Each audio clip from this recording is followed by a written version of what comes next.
I think the future is we're moving towards, especially for development, we're moving towards teaching not just people, but also like agents to do these tasks now.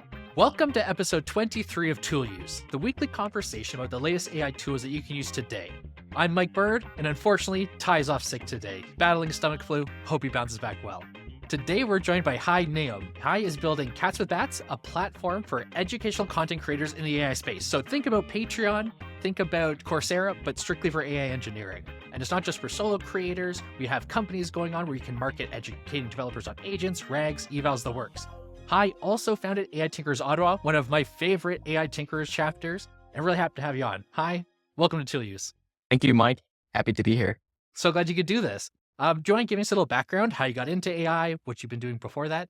I was actually, so going back to like my origin story, originally from Vietnam, moved to America to do schooling. So I actually studied film and economics in school.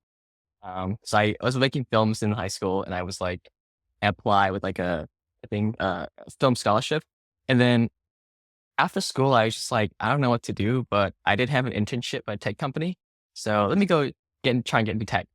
So I was like a software engineer for like a couple of years. And then I think around late 2022, early 2023, I was like, got exposed to ChatGPT for the first time. And I was like playing around with it. And I'm like, oh my God, this thing is like a Pandora box that you can put in whatever you want and get out like stuff you don't even not expected. So I started playing with the API. I built like, I think 6, 7 different open source projects. One of them got somewhat popular, which was the using the LLM for web scraping extraction. So I was not really happy with any of the stuff that I was building. I didn't have any like ties to them, but I kept going back to education because I was also teaching at a coding boot camp at the time, and I really care about my students' experience when they're not with me. So I spent like a good part of a year building this project that I call Cats with Bats because I was in stealth, and that was the domain that I had. I mean, right now I can't change it, but it was supposed to be like a Project X kind of Cats and Bats stealth. But essentially, my goal was to build the next generation education with LLM. So I started with like chat and then moved through like different iterations and now to video, which in a sense kind of like go full circle with my background. But yeah, so today I run Cats with Bats. I run AI Tinkerers in Ottawa.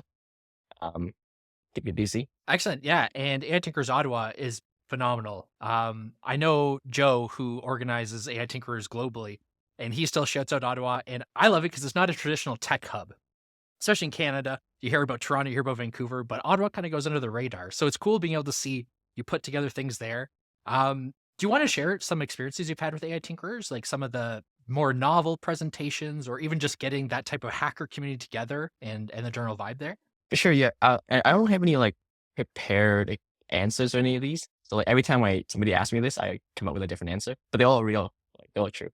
Um, but I think it's honestly gave me the most amount of learnings in terms of like working with a team and having like different expectations, stakeholders, and running a large scale event.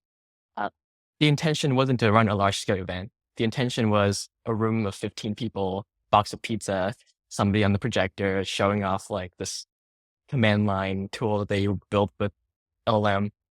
But it turned into like almost like a conference style thing where we brought in like you and we brought in like a bunch of really awesome speakers outside of Ottawa to come and talk. And 150 people every month, 800 members in total.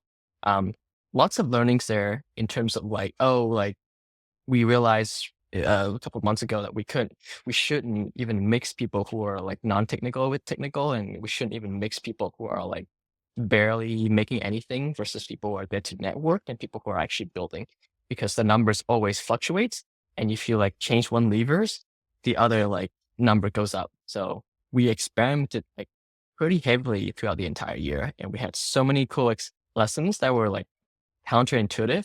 For example, making it more exclusive made it more popular. That was something that was like mind blowing to me. I was like, okay, I was heartbroken when I was like, okay, I can't accept you because you have the right background. We're going to have something different for you. But then people keep telling other people about like this secret group, and like, we don't like intentionally want it to be like that, but it turns out to be like a growth driver for like a good half of the year. So many like crazy examples or lessons that I would learn from running AI Tinkers, and I was able to connect with like awesome creators like yourself as well. So honestly, one of the best highlights of 2024 for me personally, and I'm sure for the organizers in Ottawa as well. I love that. Yeah, and it's really cool just getting the group of people together. Appreciate the shout out. That was actually like the best talk I gave. It was such a good reception and a very welcoming community and a wide spectrum of focuses, but all kind of within the AI space. Transitioning a little bit, so to with cats with bats, you've done a bit of tinkering, but then you're building a business. What were some of the things you had to look out for a business that you can really just ignore when you're tinkering that is required for production level? There were so many boilerplate stuff that I have to build, and I didn't realize this until I moved from like the core. I want to say core game loop, but that's like the game dev term that I'm familiar with. There's always that core, like flywheel shape, like loop that your app or your product has, right? Uber, it's like booking a car. For me, it's like people watching videos and like asking the AI tutor and stuff like that. But there's all the other stuff around it. It's like often there's like, Next.js not playing well with certain types of videos. There's like all these little things that have been solved before that I then have to solve once I've gotten the prototype to be working and the design partners are like somewhat happy with it. Like, okay. Oh, now I have to build like the Udemy around it. So I got the cool part out and now I have to build like you know, the I wouldn't say the boilerplate stuff. So that was not giving me joy. Um, but that was required for production, obviously, right? Like you want it to be a good experience for the user and then lead them to the part that they came for. And I know you've been on the platform for a little bit, you checking it out, and you mentioned the tutorial, not tutorial, but like the how to that you see first thing when you launch a video. So like all those little things have to be done right way so that the user journey can go from like signing up to like value as quickly as possible. Um, those little things, authentication, obviously, and I don't know if we want to talk about the business side, but like I learned a lot about the business side, the sales, and like all that stuff uh, throughout 2024. And if you want to hear about it, I'm happy to share some of the stuff stood out. Yeah, actually, I say put a quick pin in it because I think we should just tell people like, what's the difference? Like, why would I go to Cats with Bats versus YouTube where there's tons of AI content? Absolutely. If you go to YouTube, you get all kinds of stuff. You get most likely if you search for something, you'll get this thing called edutainment, education. So edutainment is when somebody talks about something very high level and they just put in a lot of like video effects, a lot of like, bells and whistles, but the substance is not always there. When you find a creator that you like, for example, for me, I personally like this creator named Sam Witulin, who makes a lot of really good content on YouTube. His videos are always like plain. He talks in the same tone and you know what to expect. You know he did his research. You know whatever he talks about, he earned it because he like knows people in the industry. He lived it. He built with his consulting business. Not somebody who's like, okay, let's go to the documentation or press release of like this company and like just read it together. Like, no, I don't want to watch that. So Cats with Best is a place for, first of all, not R&D people, but for software engineer, full stack developers, learning AI engineering principle and stack. The reason why it's different is because if you go on there, um, if you don't want to watch the whole video, maybe it's like 30 minutes, just ask your question. The AI will tell you where the answer is in the video. Just click on the timestamp, jump right there. And it's like perplexity style. Um, and if you don't want to do that either, then what you can do is you can eventually, let me tell you about this one thing that people love. It's called X-ray. So every time you're on the video, you're seeing somebody on the screen coding. Traditionally, you have to pause the video and like type it out yourself, right? It's hard to keep track and, keep up with the person in the video, especially if they're talking fast like myself. Um, but there's a feature called X-ray where you click the button, the code on the screen is on the side now, and you can copy it or just copy the parts that you want. And it works for every single frame in the video. So that's the part that people have been emailing me about and be like, yo, I have never seen this anywhere. Like, how did you come up with this? I'm like, oh, OCR, easy. But essentially, what I'm trying to build with Cats and Bats is the next level UX for learning for developers. And eventually, I don't know if you want to like me giving out all the spoilers of like, my, uh, big audacious goals here. Do you want me to give you spoilers now or later? Yeah, if you're comfortable sharing, I'd love to hear it. Okay, so like not to bury the lead. Okay, so essentially, what I'm thinking is even for my workflow, I'm sure for your workflow as well. You use a lot of coding Copilot, is that right? Yeah. Yes, like Cursor, like GitHub Copilot, all that stuff, Windsurf. um, So essentially, what I find myself doing now is if I'm building an integration that I'm not too opinionated about, I tend to go on their documentation site and copy the link, paste it into Cursor. Now Cursor has access to the documentation, and I just tell it to do it, and it just do it in one shot most of the times. Notion API, Stripe, those kinds of things. So I think the future is we're moving towards, especially for development, we're moving towards teaching not just people, but also like agents to do these tasks now. So eventually on Cats with Bats, because video is a pretty flexible format to show people how to do something. And it's also what I realize is very flexible to show agents how to do something too. And when I say agent, I mean also coding agents, computer using agents. What eventually you can do is you can go Cats with Bats. There's going to be a little button that says copy agent instructions. You hit that, you paste that into your cursor, and now you don't have to learn what you were supposed to learn on the video. So that's the goal. The goal is to teach humans and agents whatever they want to try to do.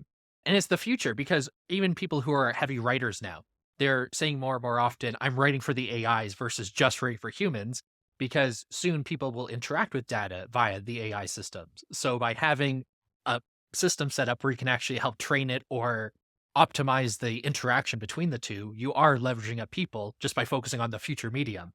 And I just gotta say, I'm super guilty of falling deep into the edutainment rabbit holes. I love it because it satisfies my workaholic nature, but I still get like Yeah. the leisure time. So I'm like, Yeah. oh, I'm learning about like bridges or something random. But ultimately, it It's is great. just It's great because like you can have like dip your, like get your first piece of information about the topic from those videos. But I'm sure the person you are, like, you want to dive deeper and then you want to go for like the 20-minute, 25 minutes, 40-minute deep dive on like some topic. So that's the crowd that Cats with Bats is going to be for. excellent. Yeah, I know Andre Karpathy tweeted out something about your information diet, and you want to eat like whole foods, like textbook lecture type That's things, cool. rather than like, the fast food, just shorts and whatnot. So yeah, this sounds like a phenomenal platform. Would you mind showing a demo of Cats with Bats? Not at all. Okay. So this Cats with Bats, I will, I would call this my life work up to this point. Um, but essentially, you go in here. Let me just show you what the an example lesson looks like. So I'm going to go to Rack here. So I have some content on here for myself. Just going to click on this lesson. So you go in here. It looks kind of familiar. This is something that I learned from like customer discovery as well, because I was building these prototypes and people were a little bit confused when I got a little too creative with the UX. So I thought to myself, I need to build something that kind of people have a resemblances of things that people are familiar with. So here, obviously, what would this remind you of? This layout. It looks just like YouTube. Exactly. So you know when to click, this is the video, this is the side Yeah. panel. You scroll down here, this is some description. But this is where Cats with Bass gets cool. So I'm just gonna play this. This is just me talking. And then this is literally just like a workshop that I did here at this place called Invest Ottawa. It's a code workshop. I'm standing in front of a screen and I'm showing off a Google Colab. Let's say I'm here. I'm watching this 16 minutes. I want to copy this part down because I want to do hybrid search, which is essentially similarity search plus sparse vectors. So like closer to full text search and then combine. So traditionally, you have to like pause this and like, okay, I'm gonna swipe things down by hand. But here you can click on this thing called X-ray, boom, and then you got the code right here. All you have to do is click this button and paste it into your local repo. So that's the thing that people like the most about watching lessons here on Cats with Bats. And what I learned from my users is that people don't necessarily want a full-blown IDE and like a sandbox here, because people are mostly experienced developers who are trying to learn one or two things from these videos. So they wanted to get to that part quickly and just get the information. If you don't want to watch all of this, what you can also do is just ask the AI. So it can be like, this lesson is about pinecone weaving. Okay, so I can be like, how do I set up, mm, I don't know, like search using PG Vector? I'll ask that question and just pay attention here. What it's going to do is just going to agentically go through this lesson and then trying to figure out which part did I mention or did I show the code for PG Vector hybrid search. And then once it's done, it's going to show me two things. So one, it's going to show me the timestamp of where I mentioned that. Boom, click right here. And then that's where I start talking about hybrid search for PG Vector, because I start talking about super base here. And then I also have the answer how to do that. So here it says, we can use the Vex library, which I love. It's in Python. Vex is basically a way to like treat PG Vector like how you would treat like an index in Pinecone. So you don't have to like do SQL stuff.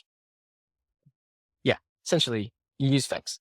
And so that's cool. And eventually we'll see the little button here, which is TLDR. This is still under development.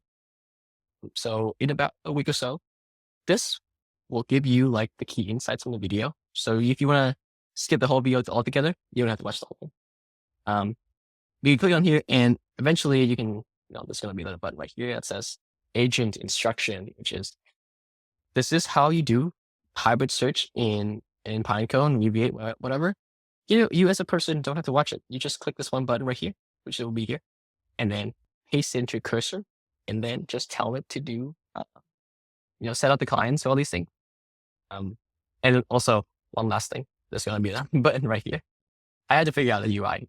It's going to be that button right here. It says read instead of watch. So this whole video will be available in the text format for people who are more inclined to read things and skim things, because for a video, it's harder to skim things, obviously.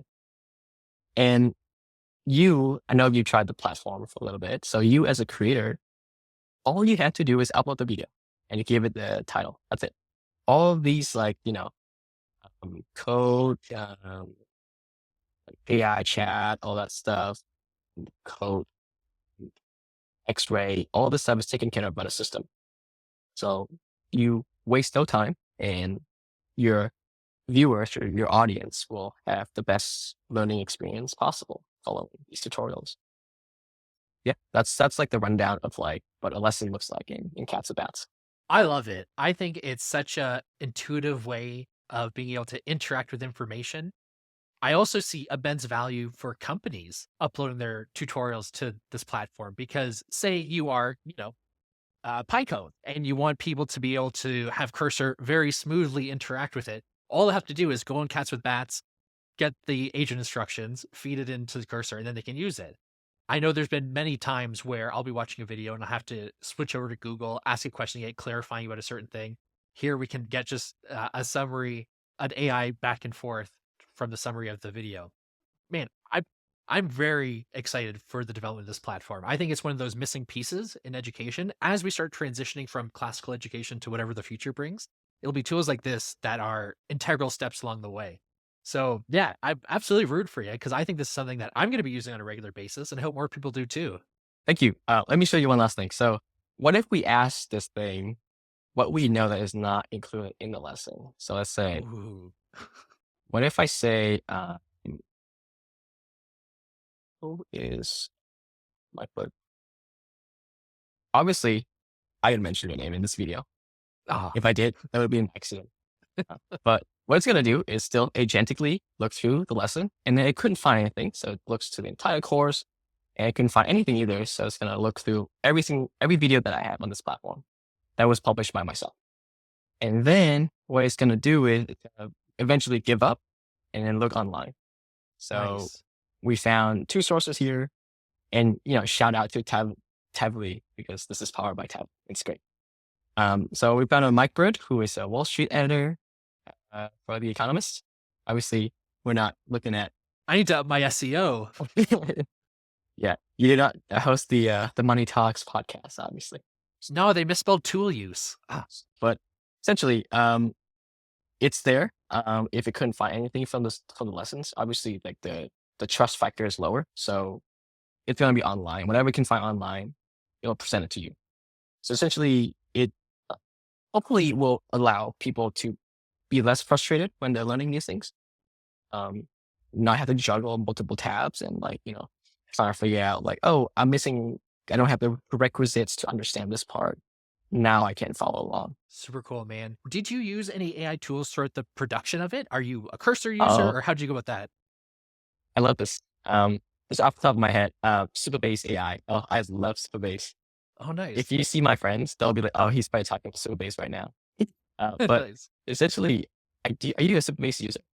Just casual. I've never like, got deep into it, but what we're building now does have Superbase in the back end. Okay. Have you ever tried Superbase AI? No. Oh my god, you have to try it because it's so ergonomic. Superbase, I didn't know PostgreSQL that well when I built this, but now I know it pretty decently. Essentially, Superbase gives you, well, your your Postgres database hosted. Everything can either be, traditionally queried by a server, so you can have a master key and then you can access everything, all the tables, all the views, or you can query straight from your front end. This is like the Superbase like selling point. You can build just the front end, and then you can get the database like directly. So you skip the server, and you can kind of like have a permission model so that only the users that have access to their content can access their content, and people who don't have access to that cannot through like an anonymous key. But essentially, what I've been using has just been like going into the right corner of Superbase, the AI to like, okay, these tables, just create me a view. These tables, just make more fields here. And it has context of all the tables that I have. And it just works like one shot most of the time. If sometimes it doesn't work, it's because I don't explain it well. But Sylvain's AI has been like a phenomenal thing. Um, yeah, you have to try it. Like, not because I And was paid by them or anything. I just love it. And those are the type of recommendations I'm looking for, especially when you got a background in software, so you can kind of be observant on it. Because the database is one of those areas where I'm hesitant getting AI too involved, just because an unchecked error could be catastrophic. But yeah, man, if you're just able to have like tables and views be generated, and you can kind of proof check it, that sounds great. Is there anything else? I'm on Cursor every day. What's your like go-to tool for coding? Yeah, mine's Cursor as well. I actually transitioned to NeoVim partially, but I find Oh, if I'm nice. doing quick edits, I use NeoVim. But anything where I'm creating multiple components or like working across multiple files, I still default to Cursor. I'd love to transition over, but it's so easy. Yeah. Is it because of the context of the cursor just automatically grabs from other files and it's just like, easier? Yeah, it's for me, if I'm using NeoVim, I still have to have Claude open, copy pasta a lot of things over, but with Cursor, just like at file or just have Composer run amok and just do its thing. So yeah, it's just the simplicity and ease of use. It's one of those UIs where the difference between VS Code, which I used for 5 years as a developer, and then Cursor felt like such a gradual change, but then became so much more intuitive that it's just a really well thought out UI. Yeah, makes sense. It's funny because like, so the first coding like Copilot that I've used is obviously GitHub Copilot, but I felt like when I first tried it, it was not great. And then a year after I tried it again, still not great. And it promised a lot too. And then somebody told me about Cursor. I'm like, yeah, it's just gonna be the same. But then turned out Cursor was like, pretty amazing. Like first time I tried it, I get the task done immediately. I'm like hooked. Um, and yeah, I don't know, like something about Cursor is the team that ship features that they kind of like know that people need. Because I was just thinking about something and then all of a sudden like it just pops up and like I can use it. Um, yeah, something about Cursor that's great. And even today, like I've been using it for like I think a year now. Like even today, sometimes my friend would say something like, "Hey, like, do you know this about cursor rules?" Or like, "Can you know that you can like." That I found out the other day that you can drag the composer window to the right side panel instead of having it floating around like always in the way. And I'm like, "What? You can do that?" So yeah, like I love cursor. I think cursor and Superbase AI. I can't think of anything else. Sometimes the task is like somewhat complex. I'll throw that into like an O1 and like sometimes copy O1 instructions to cursor. So just tell it cursor to go and implement it. But yeah, that's it. I'm not particularly like buying a lot of tools. I don't know about you, but do you like have other tools that you use? Not a great deal. I found a lot of the things I use AI with is the API. Well, I'll put together a little script that does something and then just pings off to OpenAI or Anthropic. And a lot of it's custom. And I do feel like that's kind of the future of software. We're going to get big platforms for big things, but anytime you need something small, you can just build it yourself relatively easily. Like a lot of people would one shot it with Cursor, create the Python script, drag it to your scripts folder, and all of a sudden you can call it from the terminal anytime you want. That's what I do. So I make a thumbnail for this, which is wide, 16 by 9, and I have to make it square for Spotify. So I just drag it into the Python square photo, drag it in, and then it just outputs it with the black bars at the top and bottom. Super easy, straightforward. And it's just like, those are one of those things where you used to have to use a web service. And then what are they doing with their photo when you upload it? But now everything's local, super quick and easy. Yeah, it's just software is becoming more and more customizable. So I feel like as developers, we should take it on us to kind of make our tools customized to our things to kind of like lead by example. I agree, and that honestly, I was thinking about something similar to that the other day. I was thinking that turns out code is such a flexible medium that if you have something that you can be like controlled by code, then you can have an AI just go and do it for you, right?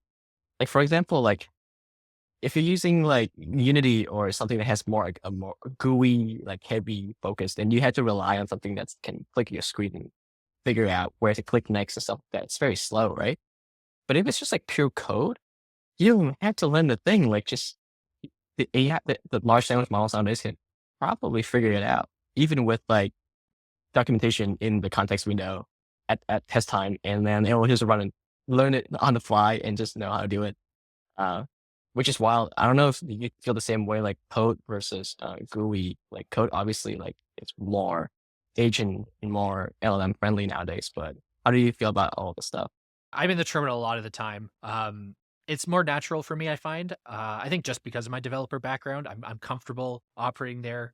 It's very intuitive for me. Plus, I kind of went on a productivity binge when I was like, let's find every sweet Unix tool and just like figure them out. And I had some LLMs kind of explain to me like when to best use them. Like, when do you pipe something into JQ and what can you do with that output? Or I replaced cat with bat, hilariously enough with the name, and it's just a better one. A two-in for my terminal history. It's just all these little things start stacking on top of each other, and then it makes my terminal that much more useful. Don't get me wrong, I still like GUIs. Not at the point where I'll use like GitHub Desktop. Like I'm pure command line for that, but I mean it's a tool for everyone. But I do think as we enter Gen AI becoming more ubiquitous, we're going to start getting more generative UIs when actually will if you need something with a knob, it'll generate the knob. If you need something with a drop down, it'll generate that on demand. And then I think that might really pull me back because it's just instead of having to learn the GUI just presents itself to you in the way that it should be used. So I'd be really interested in how that goes. Do you have any thoughts on like future of UI and where we're going that way?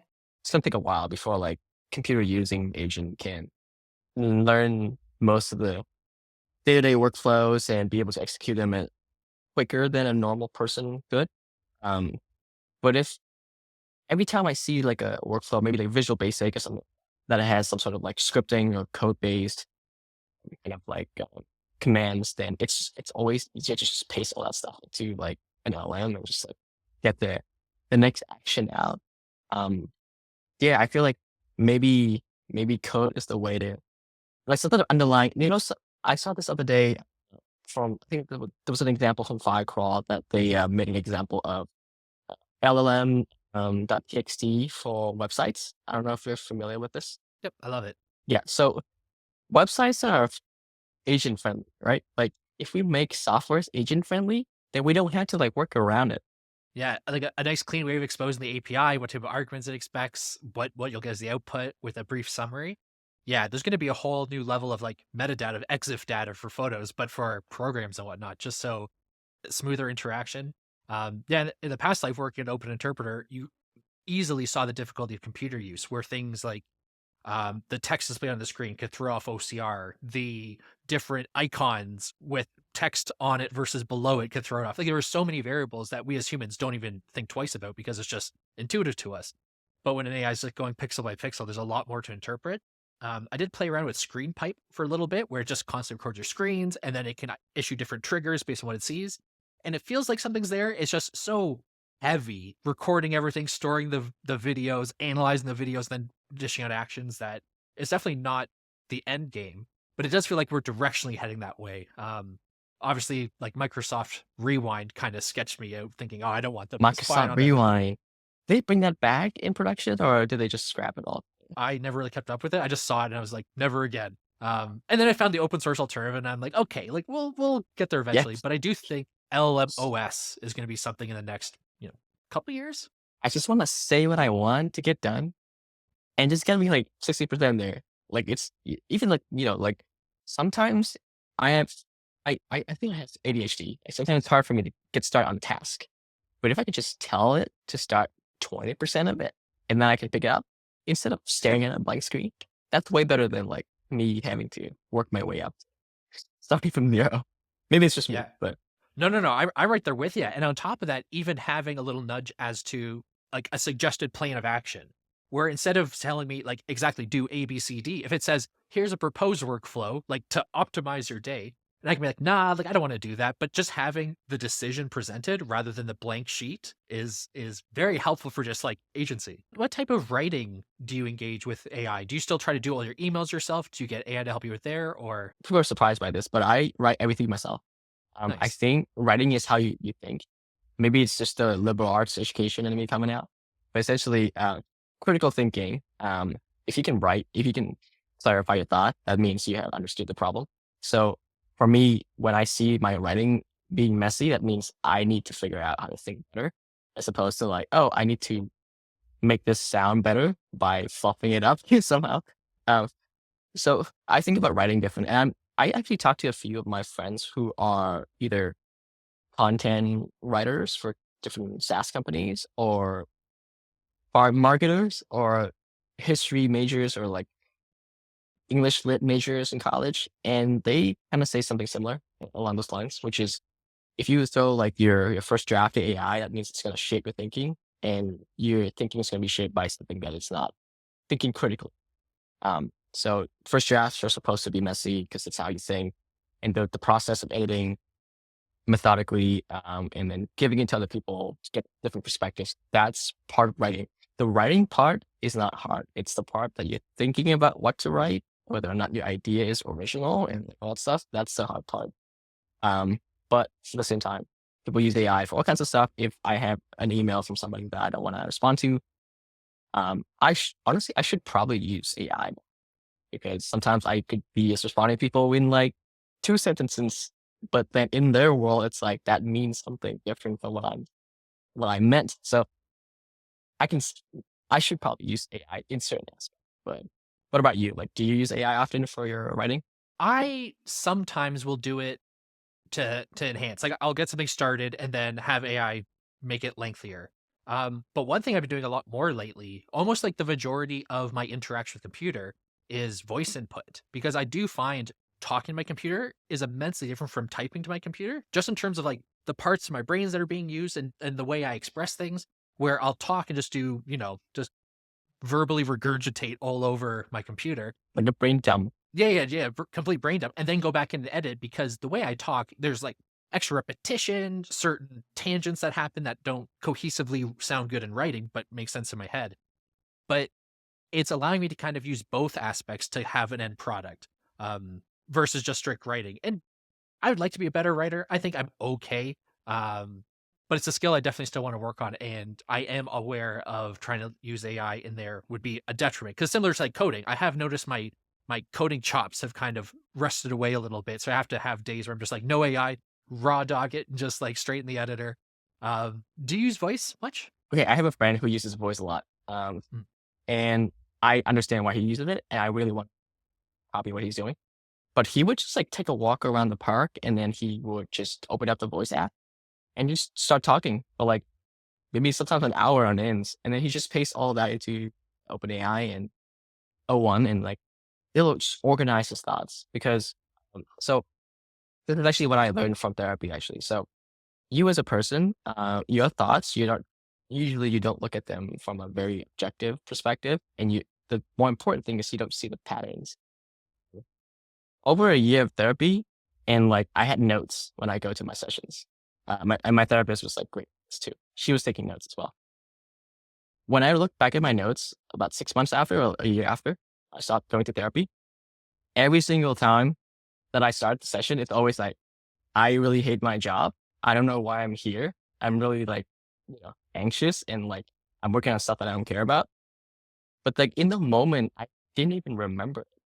Like when I was going to like working it there and like doing stuff day to day, I don't even remember feeling like that.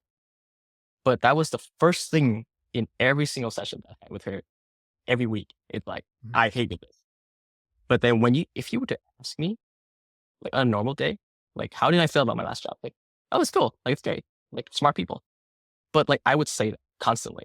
And I didn't realize that until I read the notes. So for him, it's like, okay, so I said a bunch of stuff, bunch of ideas, like you said, and then give me the patterns, give me like, organize it and then put it into bucket. And then what can I do now? What should I do next? If I want to pursue this idea, what should I do next? What did I say that stood out to you? It's almost like having a confidant or like somebody who look at you from a third person perspective.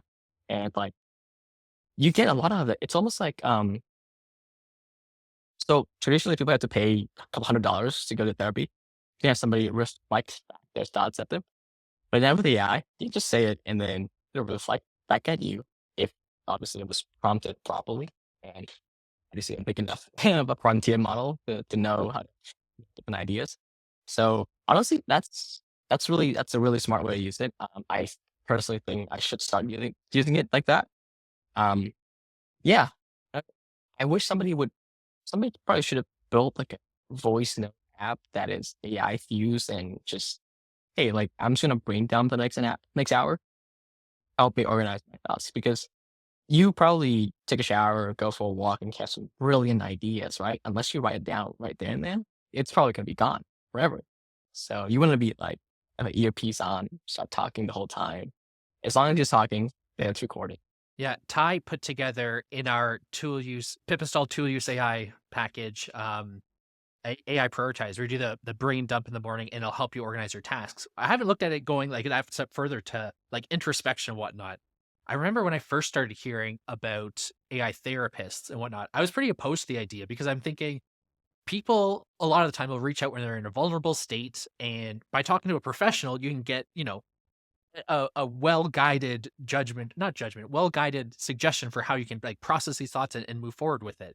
With an AI, you don't know what hallucination is going to come back and whatnot.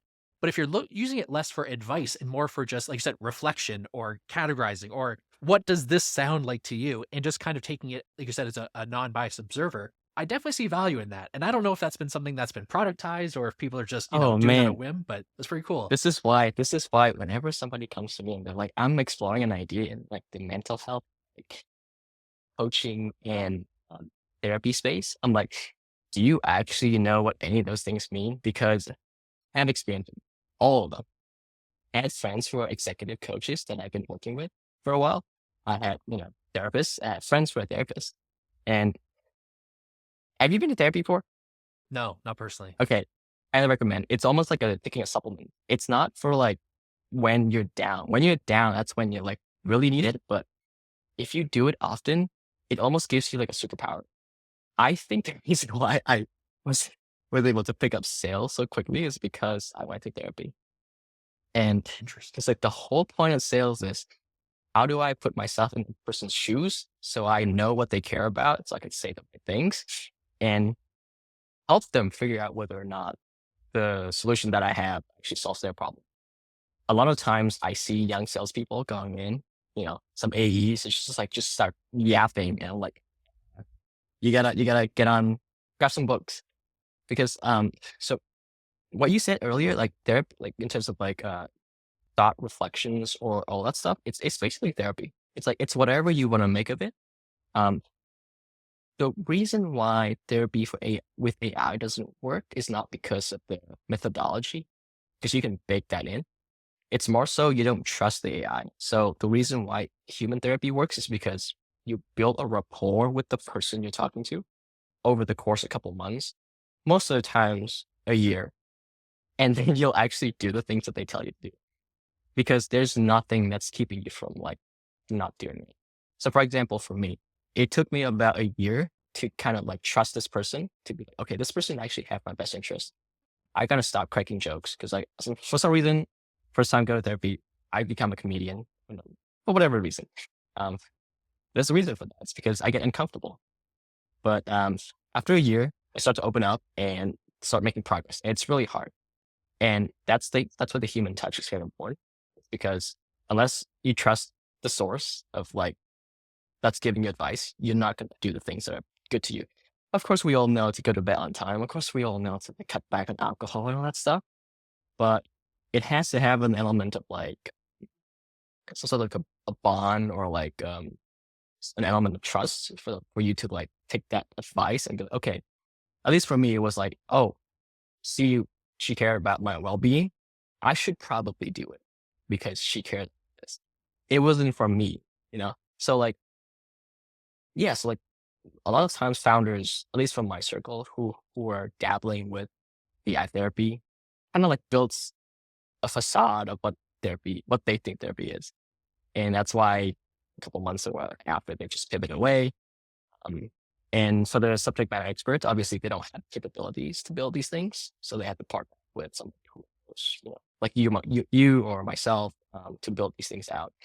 But they're the ones who understand like why these things work as opposed to like what we see in like popular media, what we would imagine a therapist would look like, that kind of stuff.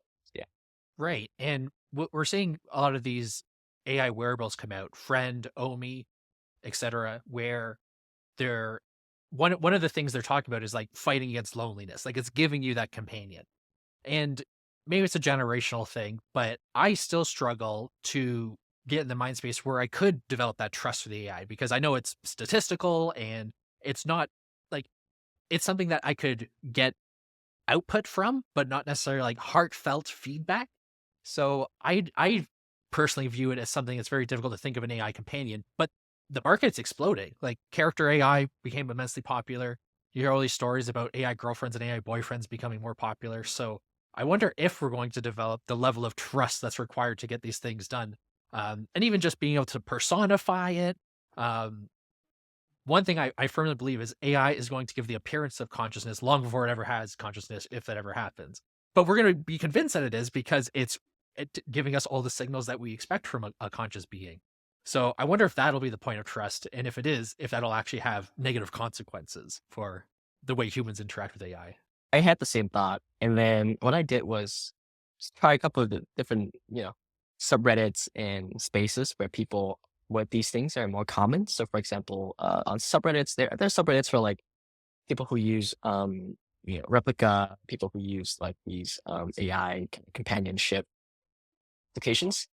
And I actually got a lot of good like, lessons from that too. For example, the thing with ChatGPT kind of like updates its memory as it's talking to you.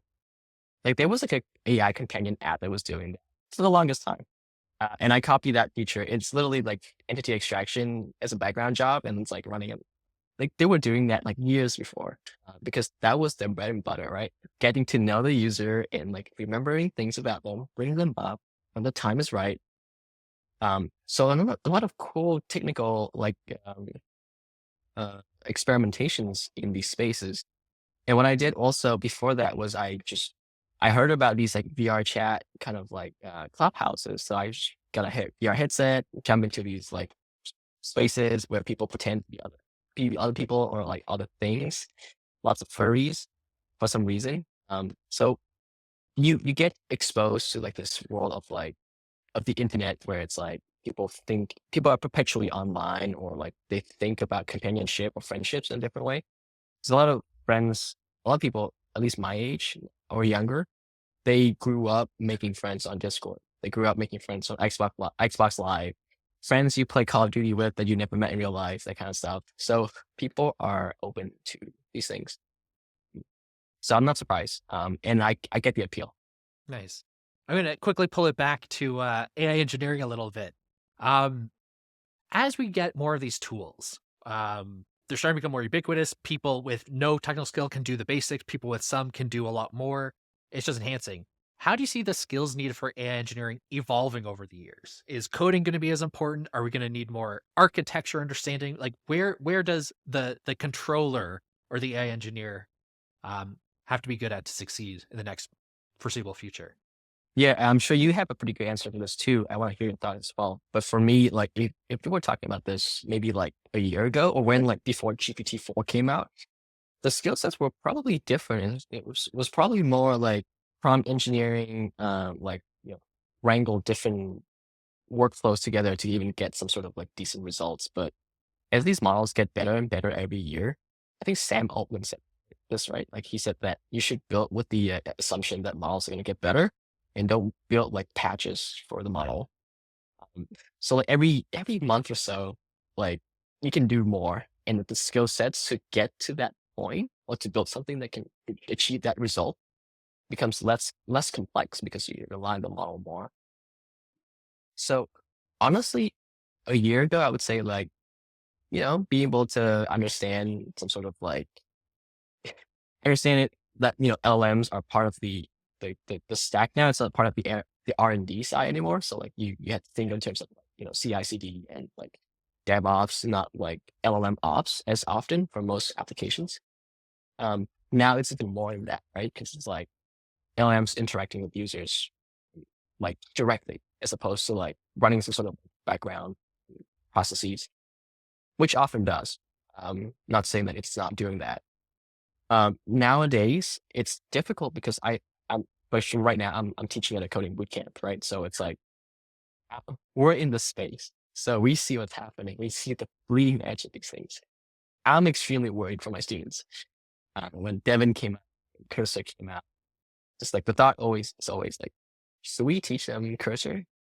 Does that mean that they'll never have to learn how to code? So how do we make them more appealing to employers than you hiring Devin? Um, this kid Devin came out of the box knowing how to do PRs and review and like code is not as sloppy as like a super junior person, even though it's not perfect. So at this point, honestly, I don't know. I think if we ask a different question, which is like, who would we hire? Because you have a startup, I have a startup. Who would we hire to build our product? For that, I could say somebody who has been obviously playing with these things because they have been out for like years. Like obviously somebody who has been playing with these things and know the trade-offs and know whether um the boundaries are in terms of like what it can do and can't. Um and then because the product and the stack is gonna change constantly depending on like what the next model is capable of. So it's not the way they know what to use today, but it's more so like they can adapt to that quickly and not saying no to like, oh, I will never use AI for this, so I will never use this for that.